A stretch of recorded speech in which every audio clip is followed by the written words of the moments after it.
আপোনালোক সকলোকে মোৰ আন্তৰিক অভিনন্দন আৰু শুভেচ্ছা জনাই আজিৰ কাৰ্যসূচী আৰম্ভ কৰিব ওলাইছোঁ। ইয়াৰ আগৰবাৰ পৰমাত্মা প্ৰদত্ত জ্ঞানৰ আধাৰত স্থায়ী সন্তুষ্টতাৰ বিষয়ে কোৱা হ'ল।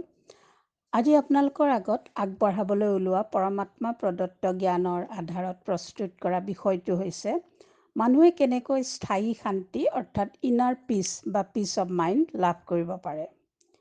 স্থায়ী শান্তিৰ অৰ্থ হ'ল অলপ সময়ৰ খন্তেকীয়া শান্তি নহয়, এই আহিল এই গ'ল সেয়া নহয়। স্থায়ী শান্তি হৈছে বাহিৰৰ জগতখন যিমানেই অস্থিৰ অবিৰ অশান্ত কোলাহলপূৰ্ণ নহওক কিয় মনৰ ভিতৰৰ জগতখনক শান্ত কৰি ৰাখিব পৰা শান্তি, যাক ইনাৰ পিচ বা পিচ অফ মাইণ্ড বোলা হয়। সকলো মানুহে শান্তি বিচাৰে, অশান্তি কাৰো কাম্য নহয়। তথাপি বৰ্তমান সময়ছোৱাত অশান্তি প্ৰায় সকলোৰে লগৰীয়া হৈ পৰা দেখা গৈছে। প্ৰায় সকলোৰে কম বেছি পৰিমাণে কিবা এটা নহয় কিবা এটা থাকেই। শান্তিৰ বাবে মানুহে বহুত কিবা কিবি কৰে। শান্তি প্ৰতিষ্ঠাৰ হেতু ডাঙৰ ডাঙৰ শান্তি সন্মিলনৰ আয়োজন কৰে। বিভিন্নজনে বিভিন্ন ধৰণৰ যোজনা উলিয়ায় আৰু যি শান্তিৰ বাবে বহুত কিবা কিবি কৰে তেওঁক শান্তিৰ বঁটা নোবেল প্ৰাইজো দিয়ে। শান্তি বিচাৰি মানুহে মঠ মন্দিৰলৈ যায়, যাগ যজ্ঞ কৰে, পূজা পাঠ কৰে, তীৰ্থযাত্ৰা কৰে। শান্তি বিচাৰিয়ে মানুহে হলিডে স্পেণ্ড কৰিবলৈ হিল ষ্টেচনলৈ যায় বা বাহিৰৰ হাই উৰুমিৰ পৰা আঁতৰি কোনোবা আচুতীয়া ঠাইলৈ যায়। কিন্তু এই সকলোবিলাক খন্তেকীয়া শান্তি। এইবোৰত অলপ সময়ৰ বাবে শান্তি পায়, কিন্তু ঘূৰি অহাৰ পিছত আকৌ মনলৈ অস্থিৰতা নামি আহে। কিছুমানে শান্তি বিচাৰি গুৰুৰ কাষ চাপে, ধৰ্মাত্মা পুণ্যাত্মা মহাত্মাৰ ওচৰলৈ যায়। কিন্তু গুৰু গোসাঁইয়েও আমাক খন্তেকীয়া শান্তিহে দিব পাৰে, স্থায়ী শান্তি দিব নোৱাৰে। আমি সকলোৱে দেখিছোঁ যে পৃথিৱীখনত মানুহবোৰ দিনে দিনে অশান্ত হৈ উঠিছে। ধনীৰো শান্তি নাই, দুখীয়াৰো নাই, থকাৰো নাই, নথকাৰো নাই। স্থায়ী শান্তি বা ইনাৰ পিচ কাৰো নাই। যদি কোনোবাই ভাবিছে যে মই বৰ শান্তিত আছোঁ, সেই শান্তি কম্পেৰেটিভ শান্তি, তুলনামূলক শান্তি, অৰ্থাৎ আনতকৈ তেওঁ কিছু শান্তিত আছে। কিন্তু যেতিয়াই কিবা এটা বিপদ আহে তেওঁৰ শান্তি ক'ৰবালৈ দৌৰ মাৰে। শান্তি কাক কয়? শান্তিৰ পৰিভাষা কি? মনত লেশমাত্ৰ ইৰিটেশ্যন নথকা অৱস্থাটোৱে হৈছে শান্তি। Complete eradication of slightest irritation of mind is peace. শান্তিপূৰ্ণ মনৰ অৱস্থাত মানুহে আনন্দ, সন্তুষ্টতা, প্ৰেম, সুখ এই সকলোবোৰ অনুভৱ কৰিব পাৰে। এই অৱস্থাই মনৰ উগুল থুগুল মনোভাৱবোৰ দূৰ কৰে। এই অৱস্থাত আমি এজনৰ লগত তেওঁৰ কোনো কথাত ৰিয়েক্ট নকৰাকৈ অতি আন্তৰিকতাৰে আৰু মনোযোগেৰে কথা পাতিব পাৰোঁ। এই অৱস্থাত মানুহৰ টলাৰেঞ্চ শক্তি, মনৰ ক্ৰিয়েটিভিটি, প্ৰডাক্টিভিটি, ৰচনাত্মক শক্তি বাঢ়ি যায়। বহুত জটিল সমস্যাৰ সহজ সমাধান উলিয়াব পাৰে। চাইণ্টিষ্টসকলে যেতিয়া কিবা এটা আৱিষ্কাৰ কৰে, তেওঁলোকে তাৰ বাবে প্ৰথম আইডিয়াটোৰ বাবে বৰ মাথা মাৰিব বা বুদ্ধি খটাব নালাগে। এটা শান্তিপূৰ্ণ মনৰ অৱস্থাত সাধাৰণ এটা ঘটনাই তেওঁলোকৰ মনত এটা আইডিয়া ক্লিক কৰায়। উদাহৰণস্বৰূপে নিউটনে বাগিচাত এদিন একান্তমনে বহি থাকোঁতে আপেল গছ এজোপাৰ পৰা আপেল এটা সৰি পৰা এটা সাধাৰণ ঘটনাই তেওঁৰ মনত এটা আইডিয়া ক্লিক কৰিলে আৰু ইয়াৰ পম খেদি তেওঁ বিখ্যাত গ্ৰেভিটেশ্যন ল'টো উলিয়ালে। তেনেকৈ জেমছ ৱাটে সচৰাচৰ দেখি থকা ঘটনা এটা, কেটলি এটাত পানী উতলি আছে আৰু উতলা পানীৰ ভাপে কেটলিটোৰ সাঁফৰখন বাহিৰলৈ ঠেলি দিছে। সদায় ঘটি থকা, দেখি থকা এই সাধাৰণ ঘটনাটোৱে তেওঁৰ শান্তিপূৰ্ণ মনৰ অৱস্থা এটাত মনত হঠাতে এটা আইডিয়া উৎপন্ন কৰিলে আৰু তেওঁ ষ্টিম ইঞ্জিন আৱিষ্কাৰ কৰিলে। অশান্ত মন এটাত যিমান তীক্ষ্ণ বুদ্ধিৰে নহওক কিয়, স্বাভাৱিক ঘটনা এটাৰ অন্তৰালত লুকাই থকা ডাঙৰ শক্তিৰ এটা আইডিয়া মনলৈ আহিব নোৱাৰে।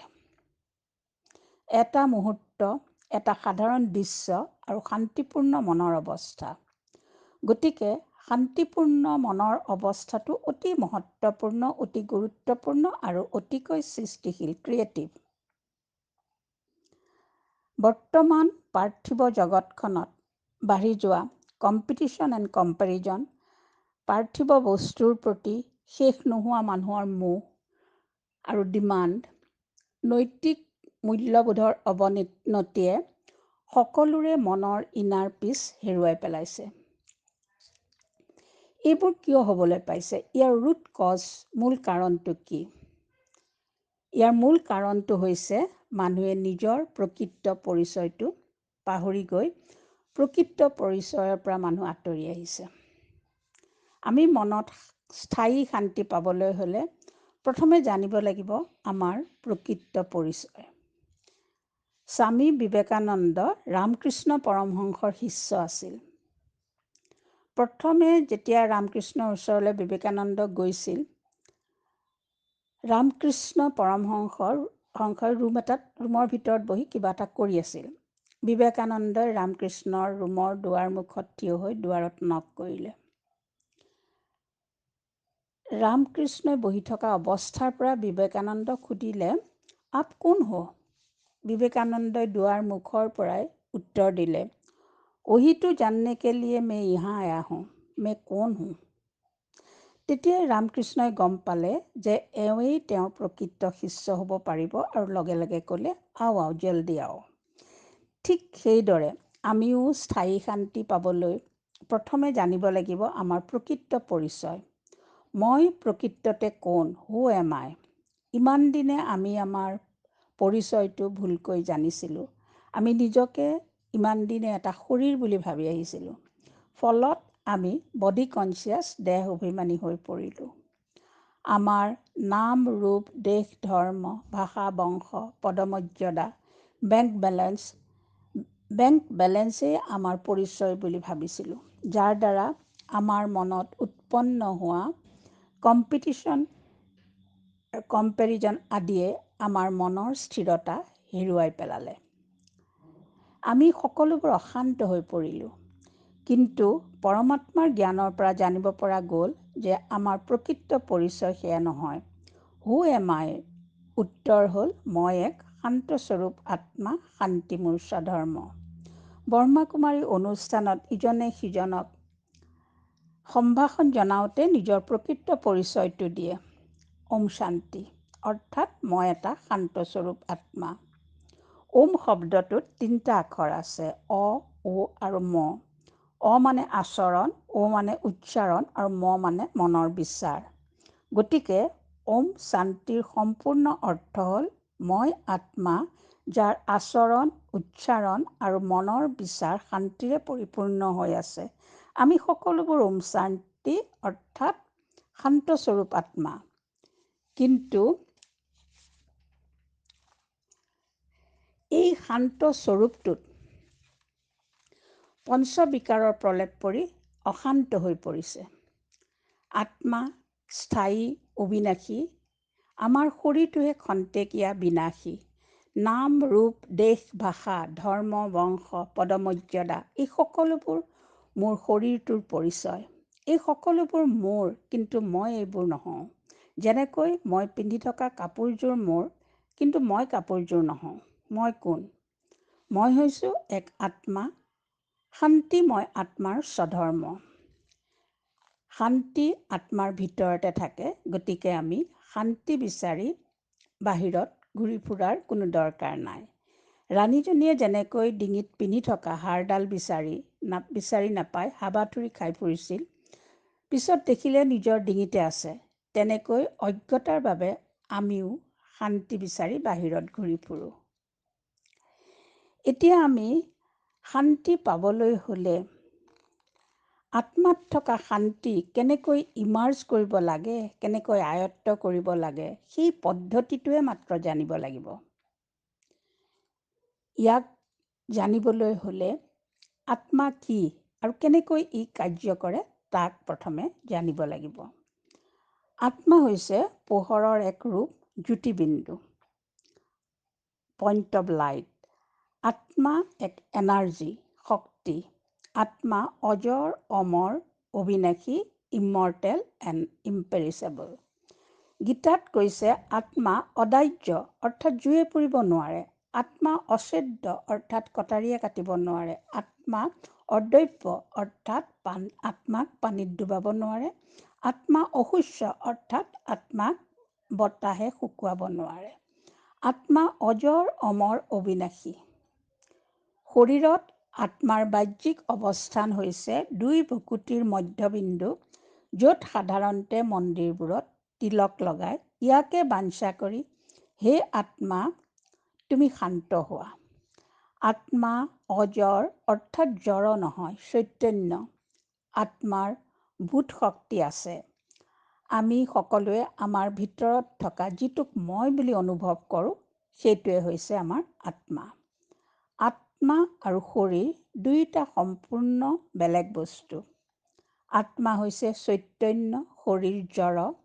আত্মা স্থায়ী, অবিনাশী আৰু শৰীৰ খন্তেকীয়া, বিনাশী। কিন্তু দুয়ো ইটো সিটোৰ পৰিপূৰক। এটা নহ'লে ইটোৱে অকলে একো কৰিব নোৱাৰে। আমাৰ শৰীৰ আৰু আত্মাক এখন গাড়ী আৰু ইয়াৰ ড্ৰাইভাৰজনৰ লগত তুলনা কৰিব পাৰি। যেনেকৈ ড্ৰাইভাৰজন নহ'লে গাড়ীখন চলাব নোৱাৰি, তেনেকৈ আত্মা নোহোৱা শৰীৰটো মৃত, একো কৰিব নোৱাৰে। গাড়ীখন নহ'লে যেনেকৈ ড্ৰাইভাৰজনে গাড়ী চলোৱা কাৰ্যটো কৰিব নোৱাৰে, তেনেকৈ শৰীৰটো নহ'লে আত্মাই কোনো কৰ্ম কৰিব নোৱাৰে। গাড়ীৰ চালকজনক গাড়ীখন চলাবলৈ যেনেকৈ এটা বিশেষ ছিট, ড্ৰাইভিং ছিটৰ প্ৰয়োজন হয়, য'ৰ পৰা ক্লাছ, ব্ৰেক, এক্সেলেৰেটৰ, ষ্টিয়েৰিং আদি ওচৰতে পায়, তেনেকৈ শৰীৰটোৰ দ্বাৰা কৰ্ম কৰাবলৈ আত্মাই শৰীৰৰ ভিতৰত এক বিশেষ স্থানত বহি লয়। এই স্থান হৈছে মগজুৰ ভিতৰত হাইপথেলামাছ আৰু পিটুইটেৰী নামৰ গ্লেণ্ডৰ মাজত থকা চেলা টাৰ্চিকা নামৰ ক্ষুদ্ৰ অংশ এটা। কোনো এটা ইনফৰমেশ্যন বা অনুভূতি, সুখ, দুখ, হৰ্ষ, বিষাদ, গৰম, ঠাণ্ডা, জ্বলন, পূৰণ, কষ্ট, অশান্তি প্ৰথমে আত্মাই পায়। আত্মাৰ পৰা ইনফৰমেশ্যনটো হাইপথেলামাছলৈ যায়। হাইপথেলামাছে এই ইনফৰমেশ্যনটো চেৰিব্ৰেল কৰ্টেক্সলৈ ট্ৰেন্সমিট কৰে আৰু চেৰিব্ৰেল কৰ্টেক্সে পিটুইটেৰী গ্লেণ্ডৰ দ্বাৰা হৰম'ন ছিক্ৰেট কৰায় বা বিভিন্ন কৰ্মেন্দ্ৰিয়ৰ দ্বাৰা কাৰ্যটো কৰায়। যেনে ধৰক আত্মাৰ ওচৰলৈ আনন্দৰ ইনফৰমেশ্যন এটা, খবৰ এটা আহিলে। আত্মাই ইনফৰমেশ্যনটো হাইপথেলামাছক দিব।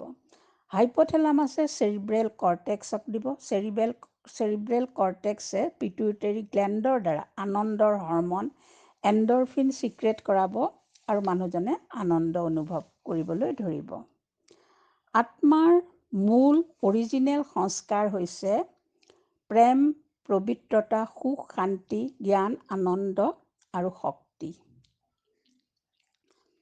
আত্মাৰ একুৱায়াৰ্ড সংস্কাৰ, যিটো নিজৰ নহয়, পিছত আত্মাই ধাৰণ কৰে, সেয়া হৈছে কাম, ক্ৰোধ, লোভ, মোহ, অহংকাৰ, যাক পঞ্চবিকাৰ বুলি কোৱা হয়। সত্যৰ ত্ৰেতা যুগত আত্মা নিজৰ অৰিজিনেল সংস্কাৰত আছিল, নিজক শৰীৰ নহয়, এক আত্মা বুলি ভাবিছিল। সেইবাবে সেই দুটা যুগৰ দেৱ দেৱীসকল ইমান সুখ শান্তিত আছিল। দ্বাপৰ যুগৰ পৰা যেতিয়াই মানুহে নিজক এটা শৰীৰ বুলি ভাবিবলৈ ধৰিলে, প্ৰথম আৰম্ভ হ'ল বডি কনচিয়াছনেছ, দেহভান। এই বডি কনচিয়াছনেছৰ পৰাই পঞ্চবিকাৰ, কাম, ক্ৰোধ, লোভ, মোহ, অহংকাৰ উৎপন্ন হ'ল আৰু মানুহ দুখ, কষ্ট, অশান্তিত জৰ্জৰিত হৈ পৰিল। এতিয়া আত্মা পুনৰ শান্তিপূৰ্ণ স্থিতিলৈ যাবলৈ হ'লে একুৱাৰ্ড সংস্কাৰবোৰ, কাম, ক্ৰোধ, লোভ, মোহ, অহংকাৰৰ পৰা নিজকে মুক্ত কৰিব লাগিব। যিহেতু এই পঞ্চবিকাৰৰ উৎপত্তিৰ মূল কাৰণটো হৈছে দেহভান বা বডি কনচিয়াছনেছ, সেইবাবে যেতিয়ালৈকে আমি আমাৰ বডি কনচিয়াছনেছ, দেহভানক শেষ নকৰোঁ, তেতিয়ালৈকে পঞ্চবিকাৰক আঁতৰ কৰিব নোৱাৰিম। এইখিনিতে আদিকাব্য ৰামায়ণত মহৰ্ষি বাল্মীকিয়ে এই কথাটো কাহিনীৰ সহায়ত কিমান সুন্দৰকৈ মানুহক বুজাব খুজিছে, তাকে অলপ ক'ব খুজিছোঁ। ৰাম ৰাৱণৰ যুদ্ধত ৰামে ৰাৱণৰ মূৰবোৰ কাটি গৈছে, কিন্তু পুনৰ মূৰবোৰ জোৰা লাগি গৈছে। বাৰে প্ৰতি শিৰচ্ছেদ কৰে, আকৌ মূৰবোৰ জোৰা লাগে। তেতিয়া বিভীষণে ৰামক ক'লে যে ৰাৱণক মাৰিবলৈ হ'লে শিৰচ্ছেদ কৰিলে নহ'ব। ৰাৱণৰ নাভিলৈ লক্ষ্য কৰি কাঁড় মাৰিলেহে ৰাৱণক বধ কৰিব পৰা যাব। বিভীষণৰ কথামতে যেতিয়া ৰামে ৰাৱণৰ নাভিলৈ অস্ত্ৰ নিক্ষেপ কৰিলে, তেতিয়া ৰাৱণ লগে লগে ৰথৰ পৰা বাগৰি পৰিল আৰু মৃত্যুবৰণ কৰিলে।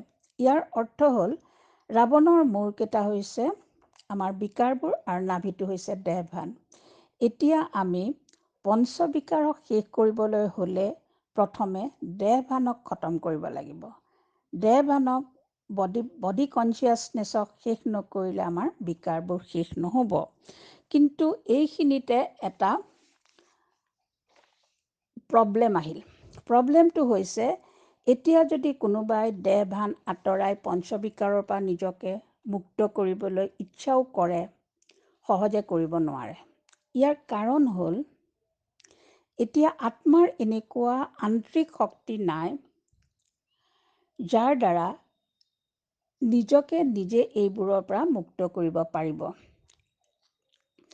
কাৰণ আত্মাই পুনৰ জন্মৰ এটা দীঘলীয়া যাত্ৰাত আহি থাকোঁতে বিভিন্নজন ব্যক্তি বিভিন্নটা পৰিস্থিতিৰ সন্মুখীন হ'বলগীয়া হ'ল আৰু দাপৰৰ পৰা নানা ধৰণৰ পাপ কৰ্মত লিপ্ত হৈ পৰিল, যাৰ ফলত আত্মা অপবিত্ৰ তথা শক্তিহীন হৈ পৰিল। সেইবাবে এতিয়া পঞ্চবিকাৰৰ পৰা মুক্ত হ'বলৈ আত্মাক এটা এক্সটাৰ্নেল এনাৰ্জিৰ প্ৰয়োজন হ'ব, আৰু এই শক্তিটো হৈছে পৰমাত্ম শক্তি, যি ৰাজযোগ মেডিটেশ্যনৰ দ্বাৰা পৰমাত্মাই আমাক প্ৰদান কৰে। এই মেডিটেশ্যনত আত্মাই পৰমধামত থকা পৰমাত্মাৰ পৰা পৰমাত্ম শক্তি লাভ কৰে, যাৰ দ্বাৰা আত্মা শক্তিশালী হ'ব পাৰে আৰু পঞ্চবিকাৰৰ পৰা নিজক মুক্ত কৰিব পাৰে।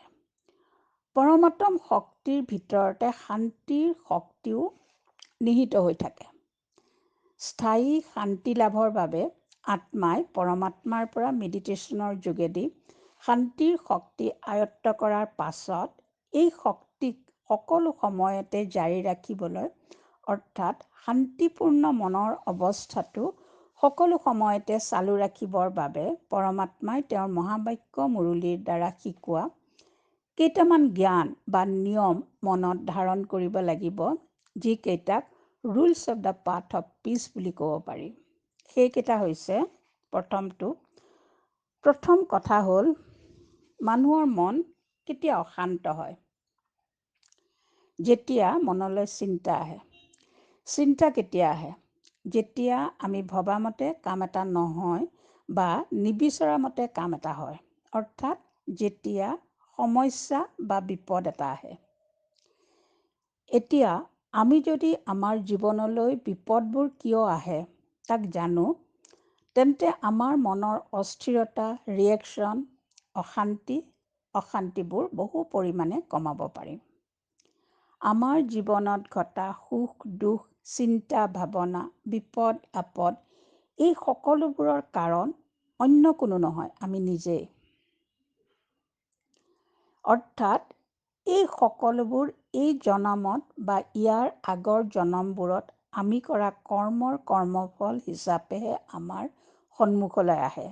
আমি যদি অতীতত ভাল কৰ্ম কৰিছোঁ, আমাৰ ওচৰলৈ কৰ্মফল হিচাপে সুখ সম্পদ আহিব, আৰু যদি বিকৰ্ম কৰিছোঁ তেন্তে দুখ বা বিপদ বা সমস্যা আহিব।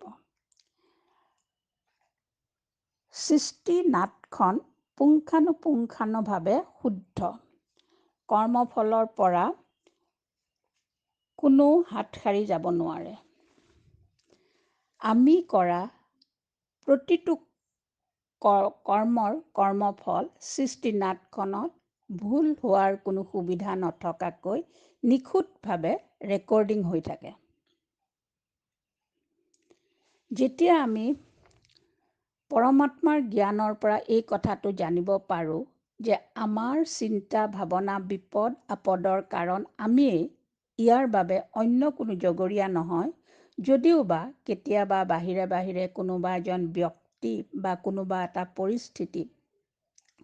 পৰিস্থিতি আমাৰ বিপদৰ কাৰণ যেন লাগে,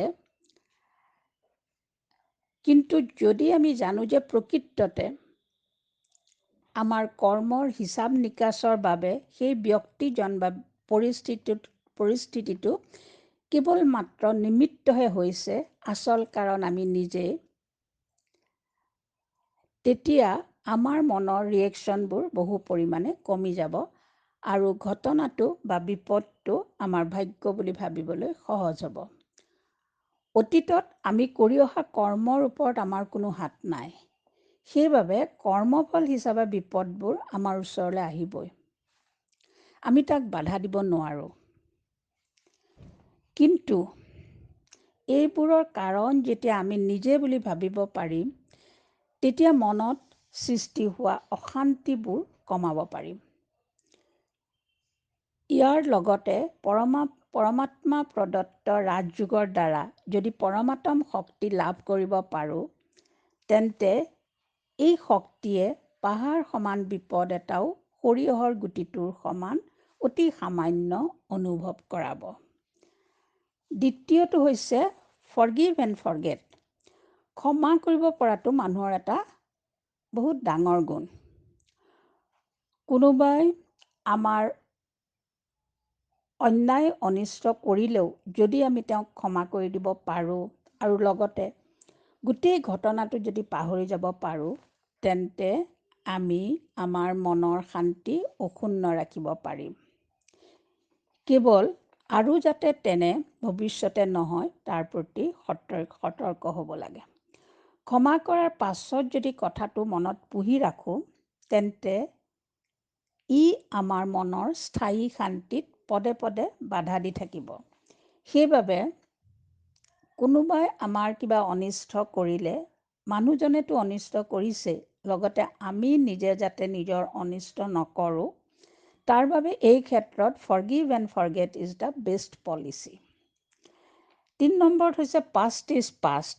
যিটো মুহূৰ্ত পাৰ হৈ গ'ল, সেই মুহূৰ্তটো আকৌ ঘূৰি নাহে। তেনেকৈ যিটো ঘটনা এবাৰ ঘটি গ'ল, সেই ঘটনাটো আকৌ এইটো জনমত আৰু ঘূৰি নাহে। তাৰোপৰি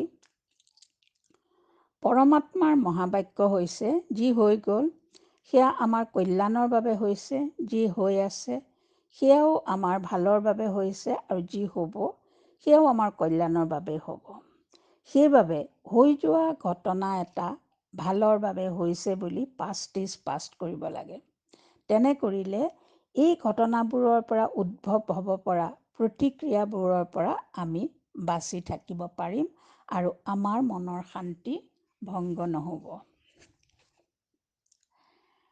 4 নম্বৰত হৈছে নাথিং নিউ।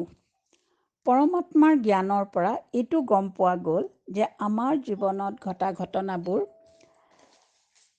নতুন ঘটনা নহয়।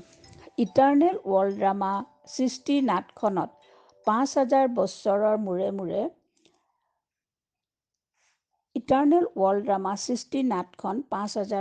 মূৰে মূৰে পুনৰাবৃত্তি হৈ থাকে। অৰ্থাৎ একেখিনি ঘটনা 5000 বছৰৰ মূৰে মূৰে অবিকল একেধৰণে ৰিপিট হৈ থাকে।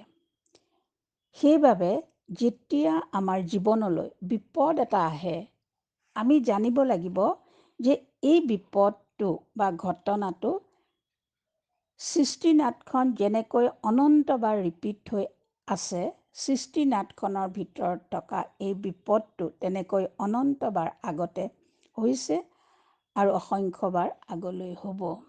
গতিকে নাথিং নিউ। আগতে যেনেকৈ এই বিপদটো পাৰ কৰিছোঁ, এইবাৰো তেনেকৈ পাৰ হ'ব। ইয়াকে ভাবি নিশ্চিন্ত হৈ থাকিব লাগে। আমি যদি অতীতত হৈ যোৱা বিপদ এটাক এতিয়া মন কৰোঁ, তেন্তে দেখিম যে বিপদটোত আমি যিমান ভয় বা চিন্তা কৰিলোঁ, যিমান টেনশ্যন ল'লোঁ, সেইবোৰ একো নকৰাকৈ, একো নোলোৱাকৈ থকাহেঁতেনো বিপদটো এটা সময়ত সমাপ্ত হ'লহেঁতেন। আৰু এনেকৈ আমাৰ জীৱনলৈ বিপদ আহি থাকিব, গৈ থাকিব। আমি মাত্ৰ পৰমাত্মা আৰু ড্ৰামাখনৰ প্ৰতি অটল বিশ্বাস ৰাখি নিৰ্ভয়ে নিশ্চিন্তে আগবাঢ়ি গৈ থাকিব লাগে। আৰু তেনে কৰিলে আমাৰ শান্তি তথা শক্তি অটুট থাকিব। 5 নম্বৰ হৈছে লেট গ'। কোনোবাই আমাৰ বেয়া লগা কিবা এটা ক'লেও তাক আমি মনত ধৰি ৰাখিব নালাগে। কাৰণ মুখৰ কথাটো হৈছে এটা শব্দ, যি কওঁতাই উচ্চাৰণ কৰাৰ পাছত ই শূন্যত বিলীন হৈ যায়। কথাটো যেনেকৈ বায়ুমণ্ডলত ৰৈ নাযায়, আমিও তেনেকৈ সেই কথাষাৰ মনত ৰাখি থ'ব নালাগে। তেওঁ এবাৰ ক'লে, কিন্তু আমি সেই এষাৰ কথাৰ পৰা লানি নিচিঙা নকাৰাত্মক সংকল্প মনত উৎপন্ন কৰি আমাৰ মনত অশান্তিৰ সৃষ্টি কৰোঁ। সেইবাবে মনৰ স্থায়ী শান্তিৰ বাবে লেট গ' কৰিব লাগে। তেওঁ ক'লে, মই শুনিলোঁ, বছ, ইমানতে শেষ। অপ্ৰিয় কথাবোৰ আৰু আগবাঢ়িবলৈ দিব নালাগে। 6 নম্বৰৰ ৰুলটো হৈছে কাৰোবাক উপকাৰ কৰিলে লগে লগে কথাটো পাহৰি পেলাব লাগে। নহ'লে তেওঁক কৰা উপকাৰটোৰ বিনিময়ত মনত তেওঁৰ পৰা কিবা এটা পোৱাৰ আশা জাগিব পাৰে, যিটো পূৰ্ণ নহ'লে মন অশান্ত হ'ব পাৰে। এইটো সাধাৰণতে দুজন বন্ধুৰ মাজত হোৱা দেখা যায়। এজনে আনজনক বিপদত সহায় কৰিলে, কিন্তু সহায়টো পোৱাৰ পাছত লওঁতাজনে যিদৰে দিওঁতাজনক সুঁৱৰিব লাগিছিল, আনৰ আগত তেওঁৰ প্ৰশংসা কৰিব লাগিছিল, নকৰিলে। দিওঁতাজনৰ মনত মিনিমাম এপ্ৰিচিয়েশ্যন এটা পোৱাৰ আশা এটা উৎপন্ন হৈছিল। সেইবাবে তেওঁ বিচৰা মতে নোপোৱাৰ বাবে দুয়োজনৰ ভিতৰত আগৰ বন্ধুত্ব নাথাকিব, লগতে মনৰ শান্তিও নষ্ট হ'ব। গতিকে মনৰ শান্তি ৰক্ষাৰ হেতু আপুনি কাৰোবাক উপকাৰ কৰাৰ লগে লগে কথাটো মনৰ পৰা আঁতৰাই দিব। এইখিনিতে পৰমাত্মাৰ এষাৰ মহাবাক্যও সদায় মনত ৰাখিব লাগে যে, তোমালোক সৰ্বশক্তিমান দাতা পৰমাত্মাৰ সন্তান, মাষ্টাৰ দাতা হোৱা। সৎ জ্ঞান, সৎ বস্তু, সৎ সহায় যি পাৰা সকলোকে দি যাবা। কেতিয়াও পোৱাৰ আশা মনত উৎপন্ন নকৰিবা।